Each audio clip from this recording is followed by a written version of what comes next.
দর্শকদের যেখান থেকে দেখছিলেন, আমি আছি আপনাদের সাথে এমডি শামীম রেজা। আমি এই মুহূর্তে অবস্থান করছি গুলিস্তান শপিং কমপ্লেক্সের পিছনে।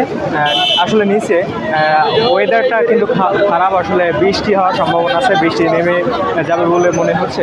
আমি একটি জিনিস দেখাবো, গুলিস্তানে টাকার হাট বসে থাকে আসলে আমাদের গুলিস্তানে, আমি সেটি একটু দেখানোর চেষ্টা করব।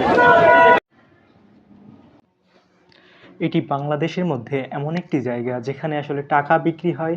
এটি পৃথিবীর অন্য কোথাও হয় কি না আমার আসলে জানা নাই। এটি বাংলাদেশের একমাত্র স্থান গুলিস্তান, যেখানে পুরান টাকা দিয়ে নতুন টাকা নিতে পারবেন এবং ছেঁড়া ফাটা নোট দিয়ে মাঝখান দিয়ে ছেঁড়া অর্ধেক এইসব টাকাগুলো চেঞ্জ করে এর জন্য আপনি কিছু টাকা কম পাবেন বা ডোনেশন দেওয়া লাগে। তারপরও কিছুটা হলেও ব্যাক পাবেন।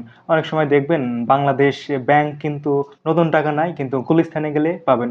এর সাথে কিন্তু একটা বাংলাদেশ ব্যাংকের সাথে একটি চক্রও কাজ করে থাকে বলে আমরা শুনেছি অনেক জায়গা থেকে, বিভিন্ন উৎস থেকে, বিভিন্ন পত্রিকা থেকে। এটি কিন্তু সেই গুলিস্তান যেখানে আসলে টাকা বিক্রি হয়ে থাকে।